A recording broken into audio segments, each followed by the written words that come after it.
Hi guys, it's Hengist here from House Hengist Comics. A big welcome back to you Beansters and to our new subscribers too. Today it is Blitzkrieg, episode 40, Ghost Recon. But first let's have a look at the news. And here in the operational map you can see just below the circle, the red arrow, that is Huy. And we're going to be looking at Huy because this is where basically there was a battle that was not a battle. We're all about a pursuit operation, a mass panic by the Belgian army who would have sustained 30% casualties from the first day, not from direct combat usage. There is fear everywhere of Panzer, the Panzer fear. And ultimately, the Germans and Rommel are at the Meuse. Now, they're up in this map, as you can see here, by Dinant, and they're going to be about to press their luck and try and cross, whilst the rest of 19th Panzer Corps are going to be breaking through at Sedan. Now, the original Ghost Division, the 7th, which is Rommel's to command, proves very, very vibrant and exciting throughout this campaign. It's very, very quick moving and is hence named as the Ghost Division. Hitler, well, he's looking there somewhat trepidatiously because this is a critical plan. Now, the Belgian forces today are very, very interesting. There are two companies with the aim of trying to get off the board. Now, first is a cavalry company with all its support. Nice uniforms here in that green-brown. And second is the infantry. Now, both have got artillery assets that are going to be critical for the next battle and their vehicles if they can get them away. So this battle is not about fighting, it's about running and keeping your forces intact. The Germans, of course, have very little. In fact, the whole thing is a bit of a feint. They've got two small platoons of Krautschützen, which they're going to use to deceive the enemy. And the way they're going to do that, and we're going to look at that now, is through the rules and the research we got throughout this game. We're going to be using, of course, ACHTUNG Panzer. And this shows, again, using a battle tech, we can invent and put a lot of stuff into those cards. We're also going to be using inertia counters, so the Germans will be picking theirs whilst the Belgians get theirs blind. Critical to this are ghost units. They can't fire, they can't assault, they can't do anything, but they're on the table. And how long that deception can go before a reaction check is made. So they've got to keep out of distance, but keep that psychological pressure on. Now, to help them is off-table artillery, and that's going to be using scattered dice unless a signaler is there. We've also got the infamous nuns on bicycles, and that's to reflect 5th columnists. There was a massive panic throughout France and Belgium for this. They've got a very powerful air arm, which is going to be, I think, pretty devastating if it comes in, but these come in by cards. So let's look at the set. 12 turns, basically for the Belgians to get all their forces across the table or be destroyed. Now, they've got artillery as a separate asset which is facing the wrong way. The bridge, well, that's being mined basically by a combat engineer detachment and will be detonated when the dice come in for that. So that can be quite random. The town itself, well, that's quite quiet with all the urban build-up and problems with line of sight. And here we can see the infantry arriving in their trucks, moving hastily towards the bridge and the ferry. As you can see, the cavalry have dropped one platoon basically as a rear guard. And the train, well, that's where the cavalry have sort of just disgorged from, taken their horses out and led them in. So without further ado, let's get into the battle action, because it's a cracker. Well, the weather conditions are good. It's very early in the morning, and the cavalry commander has basically decided to go pell-mell for the bridge as fast as possible. He's taken his horse artillery with him and some company machine guns towed by dogs, whilst the infantry company decide that they're going to basically get out of their trucks and start occupying the buildings. The cavalry and infantry are not to work well together today, and although the infantry start pressing towards the ferry, what we can see now is the cavalry have already moved very, very rapidly, taking every opportunity and displacing very well and getting back. They're leaving one platoon. They know they're going to have to leave a forlorn hope, so to speak, but the engineers keep failing to get the charges set. Now, the Bofors, which are part of the artillery battery, are also set, and as the cavalry keep pushing forwards, the infantry are now beginning to dismount and go towards the ferry when the Germans place a civilian card to block the bridge. This is quite fiendish because there are civilians also at the ferry point, so congestion is already starting as the 122 battery OP is about to turn about. Now the cavalry keep moving, the train hasn't moved, and their infantry go to ground.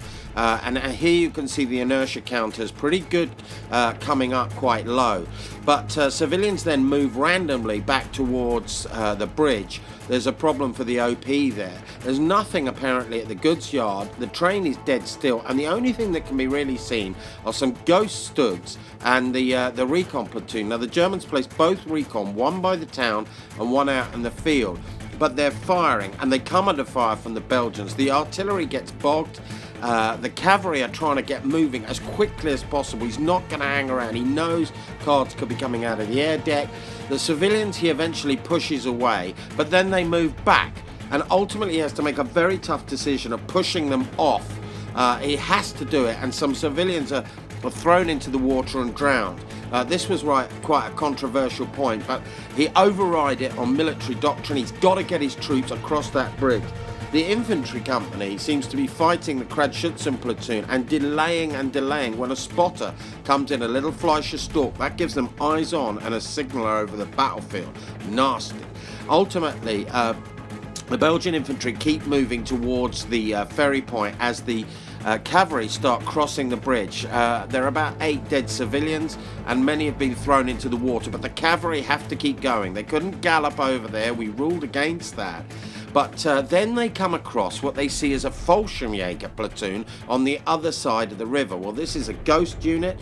Artillery is landing now indirectly all over the town. There's explosions everywhere, and the infantry are starting to take casualties. The trucks are being blown up. They're being pressed by the Kratschützen, as you can see here, who are basically now pushing them out, and casualties are really quite bad for the infantry, are taking artillery loss and machine gun fire. Another ghost platoon on the other side of the bank. But the Belgians haven't got wise to this. The Kratschützen have moved forward and now trying to lift gun to ground and fire, and all they can see are Stugs, which are starting to come under fire as well.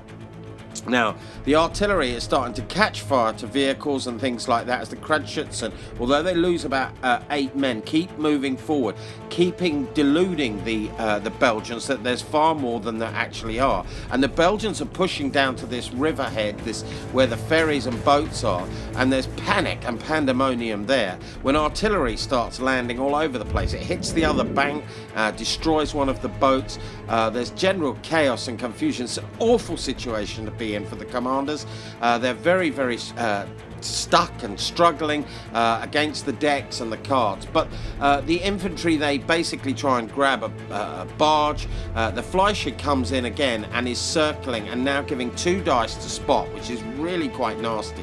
A lot of civilians are fighting to get onto the barges as well. As you can see, the Kratschützen slowly moving down, clearing the buildings, in amongst abandoned equipment. Some of the Belgians are turning about to fight, but really that's just delaying the inevitable, and it looks as though they're going to be in real trouble. Here we can see more moving effectively towards first the bridge and now back towards the ferry. The Stugs are doing absolutely nothing, just being ghosts. But the Belgians are none the wiser. The train isn't moving either. Everyone's looking at that train thinking something's going to happen, but nothing has. And ultimately, what we're beginning to see is with these ghost platoons, it's causing a sort of psychological effect. The cavalry and the Fallschirmjäger are looking at each other, but nothing's happening. Perfect for delusion and deception here. The cavalry start crossing the bridge, thinking they're going to have to charge out and take on those paratroopers. Meanwhile, the one Kratschützen platoon on the right is opening fire. The Stugs look as though they're coming down that road, but there are no tanks. And ultimately, there's everyone cramming onto barges and boats, trying to get out and get away, as artillery fire is landing all over the place with this scatter artillery, but it's doing so much damage. It's killing lots. The Belgian infantry command is rolling really badly, and you can see the sort of burning wreckage just from this sort of blind panic, so to speak. The town's beginning to empty now as everyone's racing towards the bridge, but more artillery is coming in, pounding and pounding the sort of square and that sort of clearance area. There's windows and everything being blown out as the cavalry basically cross the river. The Bofors, well, these guys do really well this day, and they're effectively on Overwatch. What happens now is the Germans move that ghost unit, but it comes in range of the spotter who forgoes firing his battery, makes a reaction check, and realises that they aren't actually what they're supposed to be. So the cavalry are relieved, but then a huge battery comes in off table. 105s are now properly online, and they're shelling everything. So there's nothing actually there. This was just a ghost unit. At this point, the Belgian commander begins to start seeing what's going on, but the cavalry commander, he's a wily old bird, and he decides, right, I'm just going to get everything off. This doesn't look good one way or the other. He thinks there's going to be a lot of air attack, especially with that spotter, but she gets hit by small ones, and then the Beaufort, and sent to the bottom, crashing into the ground. The first kill for the Beauforts today, an excellent shot. We also got everything burning, basically, when an ME-109 comes in, strafing with cannon and machine gun all along that jetty side. It tears apart 2 boats, blows them out of the water, and kills about 12 men. It's just an awful situation, as she goes straight underneath the crane and flies off. Meanwhile, the Kruitschützen assault the Belgian infantry, supported by the fictitious tanks, and keep moving. And the Belgians basically recognise they're in trouble. They haven't quite worked out the Stugs are a ghost unit yet, but the Stugs all being on the Meuse, that is, when artillery pounds basically the other side of the bridge.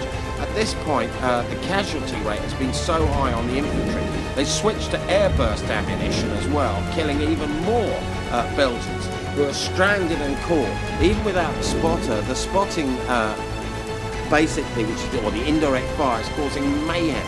But the bridge, well, now the engineers have manned that, as the Beauforts basically catches the ME-109 who'd come underneath that crane and hits it underneath, and that blows it out of the sky. The cavalry keep moving forward, keeping their momentum. They're not hanging around. They're not trying to support anyone. They've got orders. And it looks as though the company commander, who's got atop the water tank, basically, all he can see is chaos, confusion, and shell fire all around Huy. He's not a happy bunny, to say the least, and basically the cavalry platoon have been captured. There's just plumes of smoke and debris and confusion and panic, and the Germans keep pressing, only with 2 platoons. But again, the enemy doesn't really know this, and the artillery now are rumbling across the bridge. The cavalry commander is really hoping, but the engineers have got that rolling, and it's going to be critical whether or not they're going to make it across. The cavalry commander is incensed with the infantry commander and just orders, basically, the Beauforts out and the heavy artillery. He realises he's got to get as many assets out and off the table before the clock runs out, when a huge, devastating 150mm quad template lands, but it drifts from one side of the bank to the other, destroying even more casualties for the Belgians. The AA platoon's practically annihilated. They've lost 4 platoons already. There are panic tests everywhere for platoons if they see another platoon break, which breaks 1 or 2. And we get the battalion commander who's turned up is incensed, again placed by the Germans, and the Germans keep up the munition. You can see they've lost a lot of infantry per se, about 20 men so far. But in the confusion and the chaos, it's not really been registered by the infantry, Belgian infantry commander, that a lot of this stuff could be fake. But the cavalry commander, he's wise to it. And basically, as more shell fire lands, the Nun card is then played by the Germans, which delays critically the Belgian infantry. And at that point, just as the wagons are on, the bridge is blown. A huge explosion, and she just effectively vaporizes and sinks to the bottom of the river. However, 2 of the guns have got across, the other one and its horse is blown to pieces. And ultimately the cavalry and only effectively 1 platoon of infantry get across the table before it's game. So the cavalry commander won 3 stars, the infantry 1 star, and overall a Belgian 2-star rating. And what can we say in postscript? Well, this was really tough to put on. Deception had to be used against the Belgian players.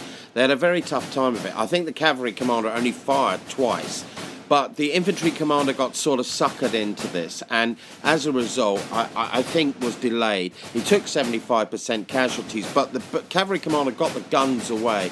But you've always got to think about these battles. When you're given orders, it's about getting stuff away, because the next thing could be the major attack. And so this was very, very tough and a real test, and the Germans did really well as well. But in this time of remembrance, let's always remember the fallen in John McCrae's Flanders Fields, and get a poppy for your dog as well.